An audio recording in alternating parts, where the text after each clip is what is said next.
നമുക്ക് നമ്മളെ ഏത് സിറ്റുവേഷനിൽ കൊണ്ടിട്ടാലും നമ്മൾ അവിടെ നിന്ന് മുമ്പോട്ട് പോകുന്ന നമ്മുടെ കാര്യം മാത്രമേ നമുക്ക് നോക്കാൻ പറ്റുള്ളൂ. എനിക്ക് ചേച്ചീനെ പോലും എനിക്ക് ഇൻഫ്ലുവൻസ് ചെയ്യാൻ പറ്റുമായിരിക്കും, പക്ഷെ I can't change you and I don't have to change you. എനിക്കൊരു സ്ഥലം വർക്ക് ആവുന്നില്ല എന്ന് കണ്ട ഞാനാണ് അവിടെ നിന്ന് മാറേണ്ടത്. കാരണം പിന്നെ എന്താന്ന് വെച്ചാൽ ഇതിനൊക്കെ ഒരുപാട് എഫേർട്ട് വേണം. നമ്മൾ വേറൊരു മനുഷ്യനെ മാറ്റിയെടുക്കണമെങ്കിൽ നമ്മുടെ എനർജി ആയിരിക്കും ഫസ്റ്റ് ഡ്രെയിൻ ഔട്ട് ആവുക. അയാളുടെ തലത്തിലേക്ക് ഞാൻ ഇറങ്ങണം, അയാൾക്ക് പറയാൻ മനസ്സിലാവുന്ന ഭാഷയിൽ. അപ്പൊ ഞാൻ വെറുതെ ആ ടോക്സിസിറ്റി എടുക്കുകയാണ്. നേരെ മറിച്ച് സ്റ്റാൻഡ് വിടുക, അത്രേ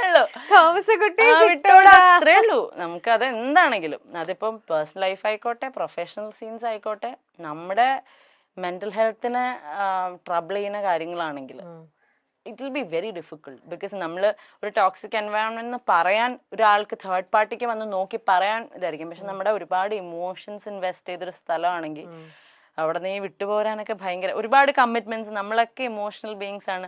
നമ്മുടെ പല കാര്യങ്ങളിലും വൾണറബിൾ ആയിട്ടായിരിക്കും പല സാഹചര്യങ്ങളിലും നമ്മൾ നിന്നുകൊണ്ടിരിക്കുന്നത്. പല സൊസൈറ്റീനെ ചിന്തിച്ചിട്ട് എന്റെ ഒരു ആത്മാർത്ഥത, എന്റെ ഒരു എന്നാലും എന്റെ ഒരു ബെസ്റ്റ് അല്ലേ ഞാൻ കൊടുത്ത്, ഇങ്ങനത്തെയൊക്കെ പല കാര്യങ്ങൾ വിചാരിച്ചിട്ടായിരിക്കും വർക്കിലാണെങ്കിലും കേട്ടോ. ഇപ്പൊ ഒരു ജോലിക്ക് പോവാണെങ്കിൽ അവിടെ ഞാൻ എന്റെ ഏറ്റവും ആഗ്രഹിച്ച ജോലിയാണെങ്കിലും അത് എന്നെ ഭയങ്കരമായിട്ട് തളർത്തുകയാണെങ്കിൽ we have to be strong enough to get out of it.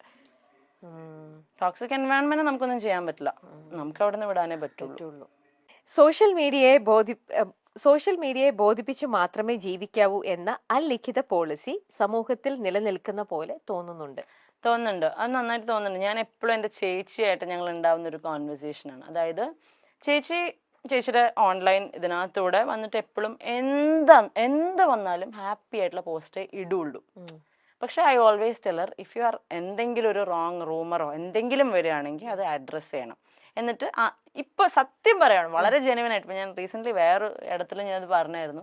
ശരിക്കും പറഞ്ഞാൽ നമ്മൾ നോക്കുമ്പോൾ ഇപ്പൊ നമ്മളിപ്പോ ഭയങ്കര നല്ല കാര്യങ്ങൾ ചെയ്യുന്ന ഒരാളാണ്, ഈ ഒരു ഇമേജ് മാത്രം പുറത്ത് കാണിച്ചാൽ ആൾക്കാർക്ക് നമ്മളെ ഇഷ്ടപ്പെടും. പക്ഷെ നമ്മൾ വളരെ ജെന്യുവൻ ആയിട്ട് നമ്മുടെ മെയിൻ നമ്മൾ പാളിയ ഡെസിഷൻസ് ആണെങ്കിലും നമ്മുടെ എന്തെങ്കിലും നിലപാടുകളാണെങ്കിലും വന്ന് പച്ചയ്ക്ക് പറയുന്ന ആൾക്കാർക്ക് ഭയങ്കര വിമർശനമായിരിക്കും. നേരെ മറിച്ച് ഒരു പ്രശ്നം ഉണ്ട്, അതിന്റെ തൊട്ട് പറയാം, നമ്മളൊരു 10-20 വീഡിയോ ചെയ്യാണ് നന്മ കാണിച്ചുകൊണ്ട്, you are sorted, it's A good person, അയ്യോ ഇയാളൊക്കെ ഇങ്ങനെയൊക്കെ ചെയ്യോ, അയ്യോ പാവം, അങ്ങനെ ചിന്തിക്കുള്ളൂ. അപ്പൊ ശരിക്കും പറഞ്ഞാൽ സോഷ്യൽ മീഡിയനെ ബോധിപ്പിച്ചത് തന്നെയാണ് ഇനിയുള്ള ജനറേഷൻ ഇതിനകത്തേക്ക് ഇറങ്ങുവാണെങ്കിൽ, ഈ ലൈം ലൈറ്റ് അല്ലെങ്കിൽ ഈ ഷോബിസിലേക്ക് ഇറങ്ങുവാണെങ്കിൽ ഇനിയുള്ള ജനറേഷൻ എങ്ങനെ സോഷ്യൽ മീഡിയക്ക് കേറ്റർ ചെയ്യാൻ പറ്റുന്ന ഒരു ഇമേജ് ഉണ്ടാക്കിയെടുക്കാൻ പറ്റും, അല്ലെങ്കിൽ പ്രോപ്പർ PR വർക്ക് ഇതെന്താന്ന് പഠിച്ചിട്ട് ഇറങ്ങുക. അല്ലെങ്കിൽ ലൈഫ് ലോങ് നിങ്ങൾ ജെനുവൻ ആയിട്ട് നിന്നുകൊണ്ട്, പഴയ കാലത്തൊക്കെ നമ്മളെ പഠിപ്പിക്കുന്ന ഒരു കാര്യമാണ് നിങ്ങൾ എന്താണോ അങ്ങനെ നിൽക്കുക. ഇനി അതൊന്നും നടക്കില്ല. ഇത്രയും സോഷ്യൽ മീഡിയ വളർന്നുകൊണ്ടും ഒരു വീട്ടില് 5 വയസ്സുള്ള കുട്ടി തൊട്ട് 55 വയസ്സുള്ള അമ്മയുടെ കയ്യിൽ വരെയും ഫോണുള്ള സമയത്ത് ഇത്രയും ആൾക്കാരെ ഒരേപോലെ അവർക്ക് മനസ്സിലാവുന്ന ഒറ്റ ഭാഷ ഉണ്ടാവുള്ളൂ, നന്മ. ഈ നന്മ മാക്സിമം കാണിച്ചുകൊണ്ട് എത്ര ഉഡായിപ്പാണെങ്കിലും നിങ്ങൾ ആൾക്കാരെ കൺവിൻസ് ചെയ്യാൻ പറ്റും. I have always felt so social മീഡിയയിൽ വന്നിട്ട് ജെനുവിനിറ്റിയേക്കാൾ കൂടുതൽ ബിൽഡ് എൻ ഇമേജ്, ഒരു ഫേക്ക് ഫേസ് വേണം. അപ്പോ ആബ്സല്യൂട്ട്ലി. കാരണം ഇപ്പൊ ഞങ്ങളുടെയൊക്കെ കേസിൽ ഇപ്പൊ ഞാനൊക്കെ വന്ന് നിന്ന് സംസാരിച്ചിട്ട് എന്ത് മാത്രം ഹേറ്റ് ഉണ്ടായത്. എന്നാൽ ഞാൻ ഈ പറയുന്ന ആരെങ്കിലും ഒരാൾ എന്തെങ്കിലും ചെയ്ത് ഉപദ്രവിച്ചിട്ടുണ്ടോ? I haven't, my sister has not. അപ്പം അതിനകത്തല്ല കാര്യം. നേരെ മറിച്ച് ഞാൻ ഒരുപാട്, ഇപ്പം ഞങ്ങളുടെ പേഴ്സണൽ ലൈഫിലുള്ള കാര്യമല്ല പറയുന്നത്, ഞാൻ ഒരുപാട് പേരെ എനിക്ക് പേഴ്സണൽ ലൈഫിൽ ലോക കള്ളന്മാരായിട്ടുള്ളവരെ അറിയാം.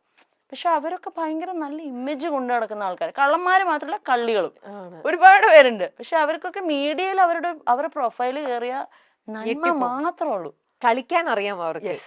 That thing we have to, ഒന്നല്ലെങ്കിൽ പഠിക്കുക, അല്ലെങ്കിൽ ഇന്ന് മാറിയിക്കുക, അല്ലെങ്കിൽ 3 ഓപ്ഷനേ ഉള്ളൂ. ഒന്നല്ലെങ്കിൽ കള്ളത്തരം കാണിച്ച് നിൽക്കാറിയാം, അല്ലെങ്കിൽ ഒരു പുതിയൊരു പേഴ്സോണ ബിൽഡ് ചെയ്യുക, അല്ലാന്നുണ്ടെങ്കിൽ ഇതൊക്കെ എടുത്തോണ്ട് മുമ്പോട്ട് പോവുക. ഇപ്പൊ ഞങ്ങൾ ആ 3ാമത്തേല് കുറെ കാലമായിട്ട് അങ്ങനെ, പിന്നെ ഞങ്ങൾ ഒരു കള്ളത്തരം കാണിച്ച് തുടങ്ങിയിട്ടും കാര്യമില്ല, അത് ഏക്കില്ല. അപ്പൊ നമ്മൾ ട്രൈ പോലും ചെയ്യുന്നില്ല. അപ്പൊ ശരിക്കും കളിക്കാൻ അറിയാവുന്നവർ മാത്രം ഇറങ്ങേണ്ട ഒരു, ശരിയല്ല ഞാൻ പറഞ്ഞത് ശരിയാണെന്ന് ചേച്ചിക്ക് തോന്നുന്നില്ല. സർവൈവൽ ഓഫ് ദ ഫിറ്റസ്റ്റ് എന്ന് പറയുന്നത് ഇപ്പൊ കലിയുഗം, ഇവിടെ വേറെ ഗെയിംസാ അതിന്റെ ഒപ്പം ഞാൻ ഒന്നാമതൊരു സോഷ്യൽ മീഡിയ പേഴ്സൺ അല്ല, ഇതൊക്കെ കൂടെ കേൾക്കുമ്പോ നമുക്കൊക്കെ ഒരു രീതിയിലും ഹാൻഡിൽ ചെയ്യാൻ പറ്റാത്ത വേറെ ടൈപ്പ് ഒരു ലോകം തന്നെയാണ് ഇതെന്ന് പറയണത്. ബാപ്രേ. എന്തെങ്കിലും നിങ്ങളെ എന്നെങ്കിലും നിങ്ങളെ എല്ലാവർക്കും മനസ്സിലാകും എന്ന വിശ്വാസത്തിൽ മറ്റുള്ളവരെ കുറിച്ച് ചിന്തിക്കാതെ നമുക്ക് മുന്നോട്ട് പോകാം. അങ്ങനെ അങ്ങനെ അതാണ് ഞങ്ങളുടെ ആ ഒരു വേർഡ് ഉണ്ടല്ലോ, ഹോപ്പ്. കാരണം നമ്മുടെ ഉള്ളിൽ എപ്പോഴും പറയും സത്യം എന്തൊക്കെ വെച്ച് അടച്ചു വെച്ചാലും അത് പുറത്തു വരും. അതുപോലെ ഒരു ഡയമണ്ട് എത്ര അഴുക്കിനടിയിലിട്ടാലും നമ്മൾ തുടച്ചെടുത്ത് കഴിഞ്ഞാൽ ഇറ്റ് വിൽ സ്റ്റിൽ ഷൈൻ. അപ്പം ഞങ്ങളുടെ വീട്ടിൽ എൻ്റെ അച്ഛനമ്മയൊക്കെ ഒരുപാട് വിഷമിച്ചിരിക്കുമ്പോൾ അവർ പറയുന്നത് നമുക്കൊരു ദിവസം വരും, ആ ദിവസത്തിന് വേണ്ടി വെയിറ്റ്. അത് പറയുമ്പോൾ എനിക്ക് ഇമോഷനാവും. Wait for that day and will wait. അത് ഇത്രയും ഡീപ്പായിട്ട് കുറെ കാര്യങ്ങൾ പറഞ്ഞപ്പോഴത്തേക്ക് അത് കയ്യിൽ പോയതാ. ഇല്ല, ഐ ക്യാൻ അണ്ടർസ്റ്റാൻഡ് അബ്രാമി. ആ ഒരു ഇപ്പൊ ഞാനും ഇത്ര പുറമേ നല്ല ഇത്ര നാളും നിങ്ങളുടെ പ്രോബ്ലംസ് കണ്ടുവരുന്നത്. ഇപ്പം when I'm talking to you, ഇത് ആ ഒരു ഇതിനോട് പറയുമ്പോ ഇത് എനിക്ക് അഭിരാമി എത്ര ചിരിച്ചോണ്ടാണ് പറയുന്നെങ്കിലും എനിക്ക് ആ ഉള്ളിൽ നിന്ന് അതിന്റെ ആ ഇച്ചിരി പൊട്ടിപ്പോന്നു, അതാ കരഞ്ഞ്. ഇവർ എന്റെയും കണ്ടെന്ന് അറിയണം. നമുക്ക് ആ ഒരു പെയിൻ ശരിക്കും നമുക്കത് മനസ്സിലാവും. നിങ്ങള് നോയിങ്ലി അൺനോയിങ്ലിയും എന്തൊക്കെയല്ലേ നിങ്ങളത്. അപ്പൊ അതെന്തായാലും അത് ഒരു സമയം. ഇപ്പൊ എന്തായാലും ഞങ്ങളുടെ അച്ഛൻ മുകളിലും ഉണ്ട്. സോ പുള്ളി അവിടെ നിന്ന് ഗെയിംസ് കളിച്ചോളും. ഞങ്ങൾക്ക് കളിക്കാൻ പറ്റാത്ത games he'll do it for us. അപ്പോൾ വി ഡു ബിലീവ്. അതായത് ഇത് മാത്രമല്ല, ഈ പറയുന്ന ചേച്ചിയുടെ പ്രീവിയസ് മാരേജിന്റെ കാര്യം മാത്രമല്ല, ഓൾ ടുഗെദർ നമ്മൾ അങ്ങനെ ഒന്നും ചെയ്യാത്ത വളരെ ജെന്യുവൻ ആയിട്ട് നിന്നിട്ടുള്ള ആൾക്കാരാണെന്ന് ഒരു പോയിന്റിൽ പ്രൂവ് ആവും. Will wait for that. We have to. കാരണം പാപ്പു എന്ന് പറയുന്ന ഒരാളുടെ മുമ്പിൽ ഞങ്ങൾക്ക് അത് കാണിച്ചു കൊടുക്കാനുണ്ട്. പിന്നെ ആ കുഞ്ഞിന്റെ ഒരു പ്രയാസമൊന്നും ദൈവം ഞങ്ങളുടെയൊക്കെ പിന്നെയും പോട്ടെ, കുഴപ്പമില്ല. പക്ഷെ ഈ പറയുന്ന ഒരു എനർജിയൊക്കെ മുകളിലുണ്ടെങ്കിൽ ആ കുഞ്ഞിന്റെ ഒരു സാധനം കാണാതിരിക്കില്ല. അപ്പം that day will come for sure. ബാലയുടെയും അമൃതയുടെയും ഒപ്പം എലിസബത്തിന്റെയും കാര്യങ്ങളാണ് ഇപ്പോൾ വീണ്ടും സോഷ്യൽ മീഡിയയിൽ ചർച്ചയാകുന്നത്. അതേസമയം അമൃതയുടെ സഹോദരി അനിയത്തി അഭിരാമി സുരേഷ് മുൻപ് പറഞ്ഞ കുറെ കാര്യങ്ങൾ ഇപ്പോൾ വീണ്ടും ചർച്ചയായി മാറുകയാണ്.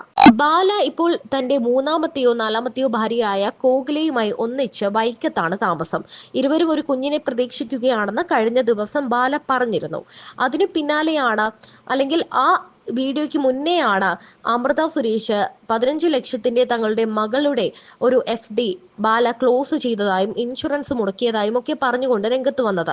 മാത്രമല്ല, ഒരു പേജ് തന്നെ, തങ്ങളുടെ എഗ്രിമെന്റിന്റെ ഒരു പേജ് തന്നെ വ്യാജമായി ബാല ഉണ്ടാക്കിയെന്നും തന്റെ കള്ള ഒപ്പിട്ടെന്നും പറഞ്ഞുകൊണ്ട് അമൃത രംഗത്ത് വന്നിരുന്നു. ഇതിനൊക്കെ വിശദീകരണം പറഞ്ഞുകൊണ്ട് ബാല വന്നിട്ടുണ്ടായിരുന്നു. എങ്കിൽ പോലും ആ കാര്യങ്ങളൊന്നും തന്നെ എടുത്ത് അഡ്രസ്സ് ചെയ്തിരുന്നില്ല. എന്നാൽ അതിന് പിന്നാലെ എലിസബത്തും രംഗത്തെത്തി. എലിസബത്ത് ബാലയിൽ നിന്ന് അനുഭവിച്ച കൊടിയ പീഡനങ്ങളെ പറഞ്ഞുകൊണ്ടാണ് വന്നത്.